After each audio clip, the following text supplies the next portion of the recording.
Memory based एक बार देख लेते हैं क्या आया था एग्ज़ाम में। ठीक है, तो सबसे पहले मैथ देखते हैं। मैथ में जो था सिंपल इंटरेस्ट के क्वेश्चन थे, सिंपल इंटरेस्ट, कंपाउंड इंटरेस्ट, ये बहुत नॉर्मल फार्मूला बेस्ड क्वेश्चन थे। Mode, mean, median direct question थे। मोड क्या है, मीन क्या है, मीडियन क्या है। मोड दिया था, मीडियन दिया था, मीन निकालना था। पाइप एंड सिस्टम में वो वाले क्वेश्चन थे कि ऊपर से एक पाइप पानी भर रहा है, नीचे वाला पाइप पानी निकाल रहा है, दोनों मिलके कितनी देर में भर देंगे, दोनों एक साथ चलें तो कितनी देर में भर देंगे, एक पहले चले एक बाद में चले तो कितनी देर में भर देंगे। सरफेस एंड कैलकुलेशन में बहुत सिंपल था। अगर आपको फॉर्मूला आता है सिलेंडर का, कोन का, तो आप आराम से कर पाओगे। स्फीयर का, इनके सरफेस एरिया पूछे हुए थे। ट्रिग्नोमेट्री बहुत सिंपल सी थी, हाइट दी हुई थी, बेस दिया हुआ था, आपको एंगल निकालना था। ज्योमेट्री बहुत सीधी सीधी थी, नॉर्मल सा क्वेश्चन था कि एक दो पैरेलल लाइन है, एक उनको क्रॉस कर रही है, दो एंगल दिए हुए हैं, तीसरा एंगल पता करो। स्पीड, टाइम और डिस्टेंस में एवरेज स्पीड पे बेस्ड क्वेश्चंस थे और डिस्टेंस के क्वेश्चंस थे।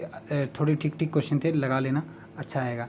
प्रॉफिट एंड लॉस में अपने जो भी नॉर्मल क्वेश्चन आते हैं, आप जितनी भी कोई भी डी ग्रुप की उठा के क्वेश्चन आंसर सॉल्व कर लेना, आरआरबी के वही थे।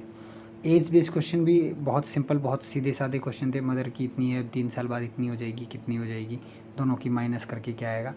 क्वाड्रेटिक डायरेक्ट क्वाड्रेटिक इक्वेशंस थी, सॉल्व करनी आती हैं, बच्चों वाली चीज़।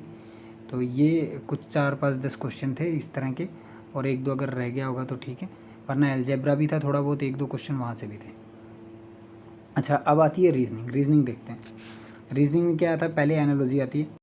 यहाँ से बहुत सारे क्वेश्चन थे, भर भर के क्वेश्चन थे एनालॉजी से, तो एनालॉजी करके जाना आप अच्छे से। फिर क्लासिफिकेशन, वर्गीकरण के एक दो क्वेश्चन थे।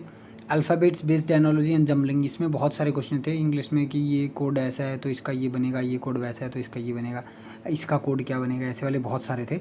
तो आप इसको है ना कोड्स में भी डाल सकते हो, कोडिंग एंड डिकोडिंग में भी डाल सकते हो, या फिर आप अल्फ़ाबेट्स बेस्ड एनालॉजी और जम्बलिंग में भी डाल सकते हो। बहुत सारे क्वेश्चन थे यहाँ से।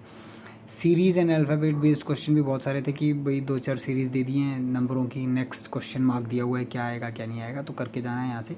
अच्छे क्वेश्चन थे, थोड़ा सा टाइम लग रहा था सोचने में। ब्लड रिलेशन के बहुत सीधे साधे नॉर्मल से क्वेश्चन थे, एक बार पढ़ोगे तो हो जाएंगे। मैथमेटिकल ऑपरेशंस में प्लस माइनस वाले बहुत सारे क्वेश्चन थे, कम से कम 3 से 4 क्वेश्चन थे कि क्या आएगा, इसका आंसर कैसे सॉल्व होगा ये। ओके, वेन डायग्राम पे एक दो ही क्वेश्चन था, ज़्यादा क्वेश्चन थे नहीं, बहुत सिंपल थे, एक बारी में हो जाएगा। सिटिंग अरेंजमेंट के सीधे सीधे क्वेश्चन थे, डायरेक्ट पढ़ो एक बारी में तो आपको पता चल जाएगा कौन से फ्लोर पे रहता है और कौन से फ्लोर पे नहीं रहता है, वैसे वाले थे। किसका मुंह नॉर्थ की तरफ है, किसका मुंह साउथ की तरफ है, वो वाले भी थे। सिलोजिज्म में भी ठीक ठीक क्वेश्चन थे जो नॉर्मली अपने आते हैं, डी ग्रुप का कोई भी आप आरआरबी का उठाना, वहाँ से सॉल्व कर लेना, ठीक है। स्टेटमेंट बेस्ड क्वेश्चन भी थे कि भाई 2 या 3 क्वेश्चन थे स्टेटमेंट बेस्ड भी, तो ये तो ज़्यादातर वेन डायग्राम बेस्ड ही होते हैं, आप कर पाओगे इनको आराम से। ऐसा रीजनिंग था अपने पास।